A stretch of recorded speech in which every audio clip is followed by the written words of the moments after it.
Where am I? You're at Katoomba. I'm from Mount Vic. I live in Blackie. Right. I'm sorry. I don't have a very good memory. Yeah, I understand. I grew up in the mountains. I grew up in the mid-mountains, actually. My parents lived on Arthur Street. They ran a guest house. They had lots of people there all the time. And I had 5 brothers and sisters as well. So I would escape into the bush and just walk down there and draw and try and find peace, basically. But here's a picture of my house. Just down there on Arthur Street, just off of Mountains Road. It's just one of those places that I tried to get away from. And it was okay, but as I said, it was just really loud all the time with my parents and siblings and all these house guests. Actually, I remember one house guest telling me not to go too far into the bush because the hairy man might get me. And I didn't really know what he was talking about. But then different stories started cropping up about this hairy man. There was, said, oh, sorry, my memory's so bad. Sir Henry Parkes' wife, yes, Clarinda. She was collecting kindling and she encountered this ginormous being. She said it stood at about 7.5 feet tall and had fur all over its body. It's just terrifying. So much so it actually made the paper. And then, yeah, it's just a couple of other things. That's right, the police used to come to our house all the time, but there's just something that happened at our house.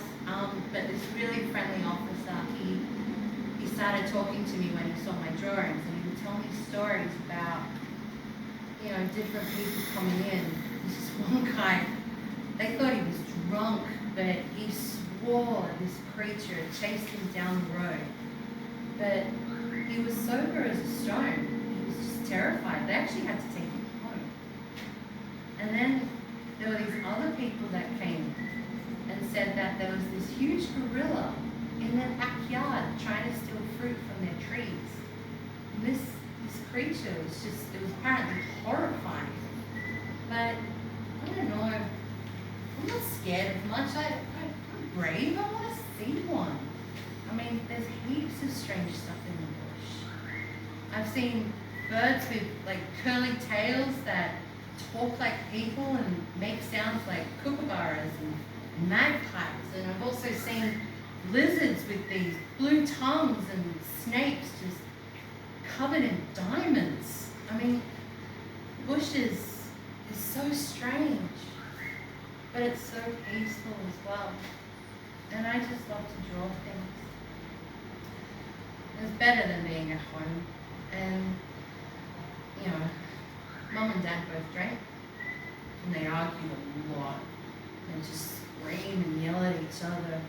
But I always felt bad for Mum. She always tried to keep us happy, you know, like she had all these house guests all the time, and us kids, and Dad, who was just hopeless. And she just tried to keep us happy, but yeah, I miss her. And I wasn't surprised, but I was really sad when she passed away. A lot of people reckon Dad did it. He even went to court. He was drunk there too. And they found him not guilty. I mean, they found him not guilty. I never saw him again. Bastard! He just left us. And then my sister Maria, she decided to move up the mountain. She's going to go find some work, and she found some actually. She was at the Gardeners Inn at Blackheath, and she met this fella John, who was, you know, nice enough. They ended up getting married, so I moved in with them. John drank as well too, but he wasn't like dad. He took care of us, you know. So I decided I'd just find my own way. I got a job down in Hartley actually, working at College Inn, and I loved it there. It was a beautiful homestead, so beautiful. And people coming and going on their way to Bathurst and back again. Everyone would stop, tell me their tales. I don't know. I just think it's one of those things. I don't have many stories of my own, so I really like drawing other people's stories because I don't have a very good memory. I don't know why. I just yeah. Sorry, my head hurts. It's one of those things. Just remember this one guy running in and he was yelling. It was so funny. He scared us all. He was yelling that there was this kangaroo just taken out by this ginormous cat. And I was like, cat? What? I reckon it's probably the hairy man. He's like, no.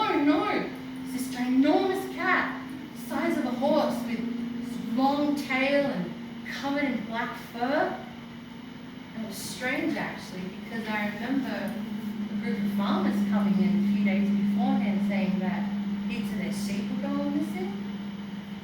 And they found one way up in a tree, like heaps higher than they could climb. They couldn't even get it down.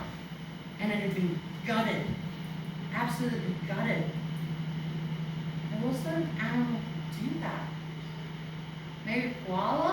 I don't know. Maybe a goanna. I mean, I have heard of these ginormous goannas, like 20 feet long down in the Megalon Valley that attack horses.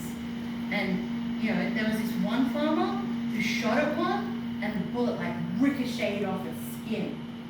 But, you know, there's lots and lots of weird stuff in the mountains. Sorry, my head hurts. And it's just one of those things. Seems like everyone has a tale to tell except me. I'm really forgetful. And I don't have many stories of my own. So, William, one of the guys that worked at the inn with me, William, he'd sit there and he'd tell me about these lights in the sky that just flew around. But apparently they weren't like fireflies. Apparently they looked like the dishes that we served dinner on.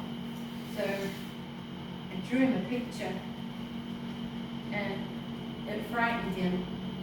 He didn't like it. I just wanted desperately to see something, anything. So I asked him, please come sit out with me. I want to see these lights and purple and green and just amazing. And he did. He was so scared, but he sat out there with me. He was so kind. And it's one of those things, he said, this light flew over the top of his head. It was so bright it burned his eyes and it just stayed there. And just stayed there and everything went quiet. Like the insects, the wind in the trees, everything went quiet. He said it was like the bush was frightened of these things too. And then it just left him. And he's stunned. But he still sat there with me every night, just waiting for me to see him. He was so kind. He was so naive. We ended up getting married. It was one of those things. He was nice to me. No one else really was. But I got bored. He was dull. I was miserable. So I moved back in with my sister and John McGarvey was in. And then one day William walked in, begging to talk to me, try and figure something out. So I agreed. We met down at the Harper Berry in Hartley. I knew the guy that ran it, Joseph. Joseph was lovely, and he let me sit out on his back veranda all the time when I was trying to get away from William. So I went there. John came too. I don't know why. I don't think John liked William very much. It became pretty apparent when we got there. We started arguing, like William wanted me to come back, and John wanted me to stay with him and Maria, and it was just getting so stressful and so embarrassing, and Joseph was watching, and I just had to leave. We got outside, and it was one of those things, like I could just see it starting. I could see it starting, and I couldn't stop it. John like swung at William, and I just grabbed him, and I said to William, just run, you gotta run for your life. And that was the last time I saw him. I don't remember much after that. I just remember waking up, and there was this mailman standing there, just looking at me like I'd seen a ghost, but you know, I'm used to that kind of look around here.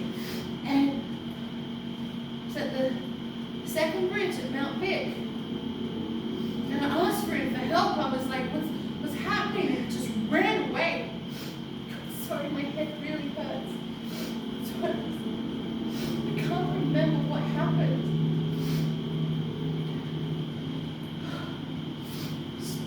Anyone. I just want to get home. I want to get back to my sister and I've heard that my mom is still down the mountain. I don't know how. I just don't know how, but she's been spotted walking up Arthur Street and around Mountain Road. She's just all in white, just walking around, but how can that be? I just need to get home. Like, will you take me home? I just need to get out of here. I remember this one guy, I recognized him, Henry, he's a local poet. I just went up to him, I said, please take me home. I need to leave. I don't understand what's going on. And he just looked at me and he said, woman in black. What? I don't know who that is. I don't know what that is. I don't understand what's going on. I just need to get home. I just need someone to take me home.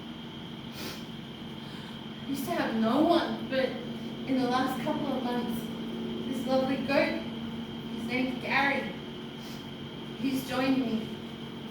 We just walk around Mount Victoria just asking people, please help us. Please, help. I just don't understand. I just don't understand.